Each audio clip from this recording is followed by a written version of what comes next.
Bonjour et bienvenue sur France 24 et sur Radio France Internationale. Nous sommes au musée Origine à Saint-Louis du Sénégal et notre invité aujourd'hui est le leader de Taxawu Sénégal, l'ancien maire de Dakar aussi, Khalifa Sall.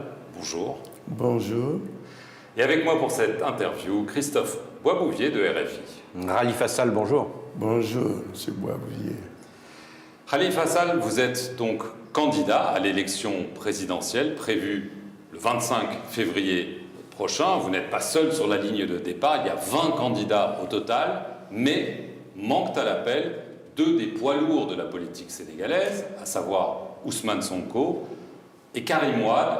Est-ce que ça veut dire que cette élection, avant d'avoir lieu, est d'ores et déjà tronquée? Merci beaucoup de cette opportunité qui m'est offerte par vos deux organes pour parler aux Sénégalais, à l'Afrique et au monde. Maintenant, vous me dites que nous allons aborder un scrutin tronqué, c'est votre mot. C'est vrai que cette élection est assez particulière.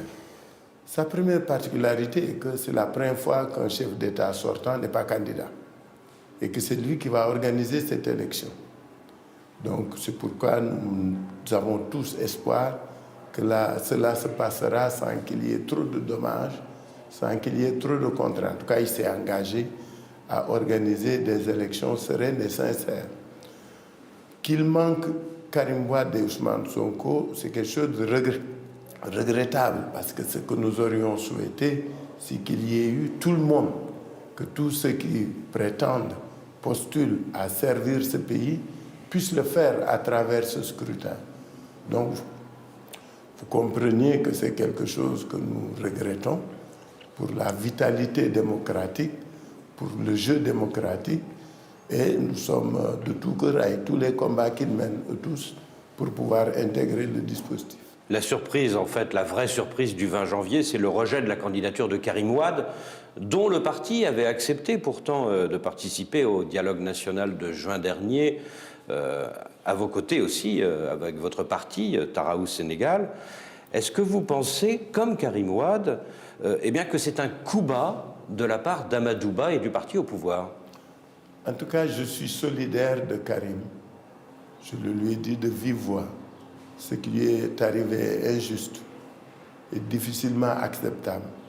Parce que ça fait 2 scrutins de suite qu'il se prépare à prétendre servir son pays et que l'occasion ne lui est pas donnée pour le faire. C'est vrai aussi, j'ai été surpris qu'il ait été recalé pour cette raison-là. La nationalité. Voilà, la nationalité, parce qu'il avait conscience de la situation et je crois qu'il s'est donné les moyens d'y participer. C'est une manœuvre de qui? C'est vrai, les accusations fusent. Hein. À chaque fois, il faut trouver les auteurs.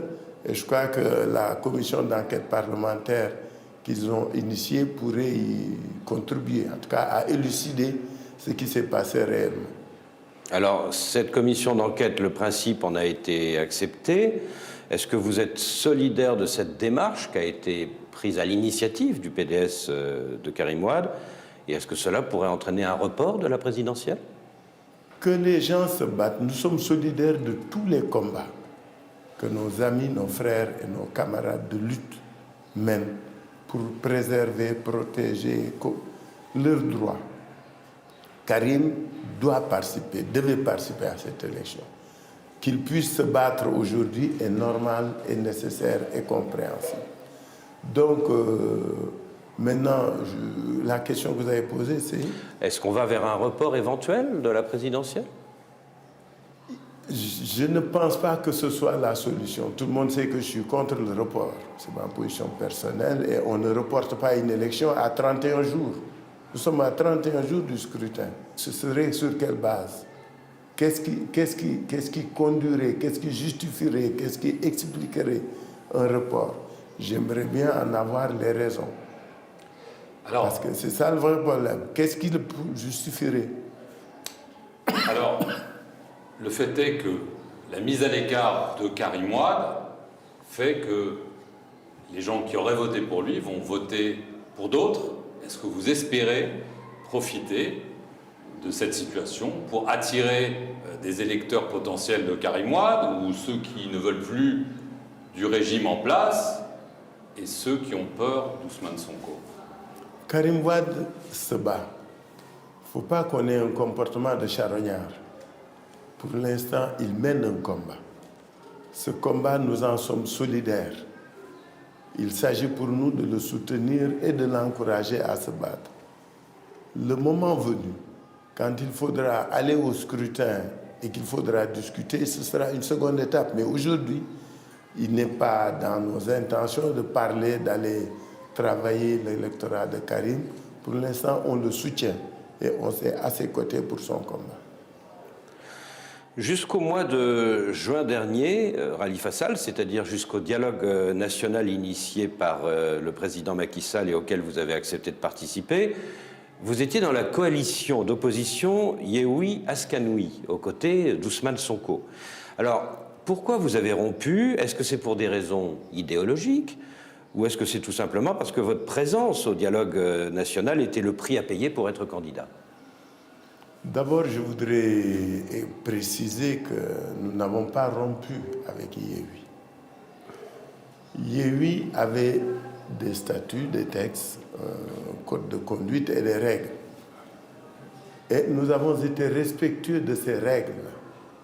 Il respecte ma position comme je respecte la sienne. Parce que pour aller au dialogue, c'est une décision de chaque formation politique de la coalition.